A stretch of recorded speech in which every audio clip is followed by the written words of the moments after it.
Bonjour à tous et bienvenue sur le nouveau podcast de pyjamariche.com, le blog des entrepreneurs malins qui se bougent.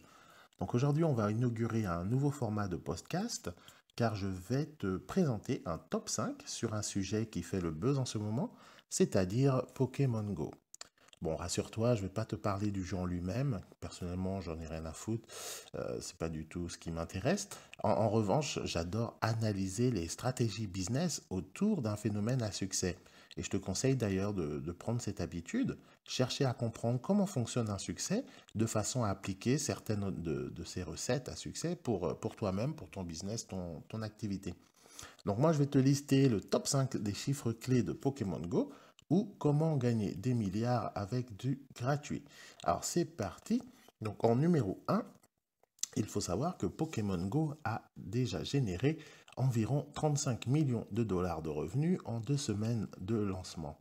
Donc ce qui fait grosso modo 2,5 millions de dollars de recettes par jour.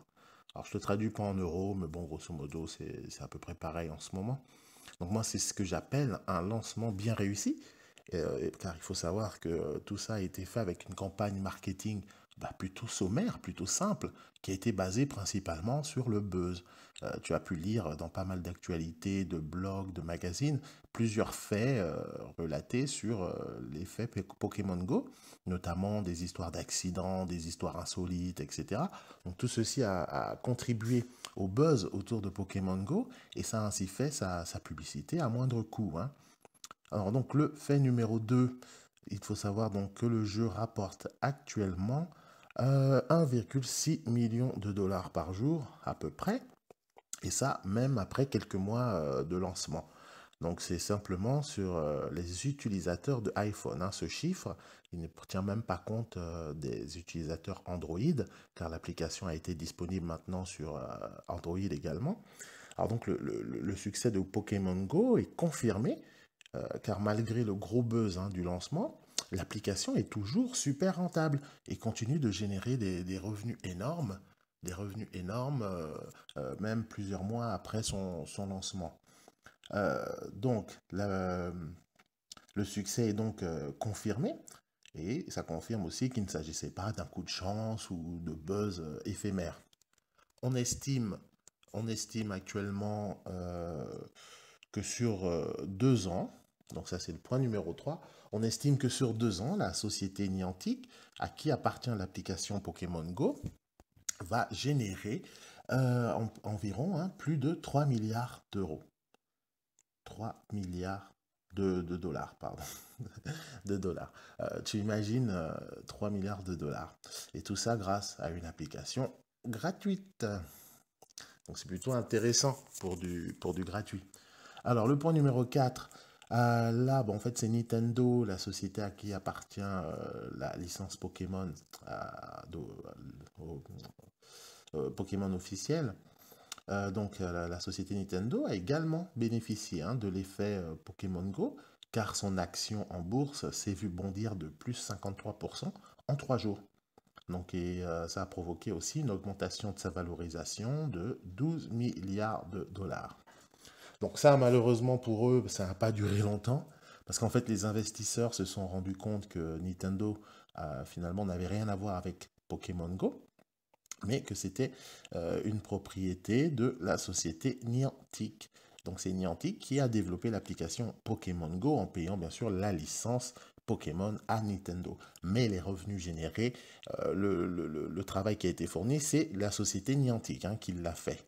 Et d'ailleurs, depuis, l'action Nintendo a chuté, mais néanmoins, ça a permis à des investisseurs malins d'effectuer de beaux profits par le biais d'une bascule. Parce qu'imagine si toi, tu avais par exemple 100 000 euros d'actions Nintendo, le fait que ça a pris 53% sur 3 jours, bah forcément, ça t'a fait un bon profit. Il suffit que tu revendes dans la foulée, et puis bon, voilà. Donc, il y en a certains qui ont bien bénéficié quand même, hein, de ce rebond de l'action Nintendo. Alors maintenant, le point numéro 5, c'est en fait le ratio d'utilisateurs dépensant de l'argent dans le jeu Pokémon Go est 10 fois supérieur à celui de Candy Crush. Alors Candy Crush, c'est un autre jeu gratuit qui a connu un succès planétaire là, il y a quelques années. C'est simplement donc pour démontrer que la stratégie Pokémon Go est redoutablement efficace financièrement parlant. Donc moi, en fait, ce que je voulais aujourd'hui te montrer par l'exemple, par le biais du jeu Pokémon Go, c'est simplement que le succès de Pokémon Go permet, moi en tout cas, ça m'a permis de me rendre compte de l'efficacité du format freemium. Freemium. Donc c'est-à-dire gratuit à la base, mais avec des options payantes. Donc c'est un jeu de mots entre free et premium, tu vois, donc c'est freemium, c'est en anglais. Parce qu'en fait, aujourd'hui, la majorité des utilisateurs, par exemple, de Pokémon Go, ils dépensent de l'argent dans ce jeu. Et en plus, ils le font avec plaisir.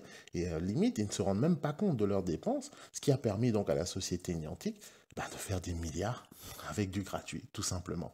Alors bien évidemment, l'application n'a pas été gratuite à développer, bien sûr, il y avait des coûts, etc. Mais aujourd'hui, avec les chiffres générés, je pense qu'ils sont largement rentrés dans leurs frais. Donc voilà, en tout cas, c'est tout pour aujourd'hui. Alors si cette vidéo, elle t'a plu, je t'invite à laisser un pouce bleu en dessous de la vidéo et également à t'abonner à la chaîne Pyjama Riche TV pour encore plus de contenu intéressant. Va également faire un tour sur le site pyjamariche.com pour apprendre comment gagner de l'argent en pyjama. Le lien se trouve en dessous de cette vidéo. Et je te donne rendez-vous au prochain podcast. Alors sur ce, bonne journée, bonne soirée, peu importe à quel moment tu regarderas cette vidéo. Allez, salut!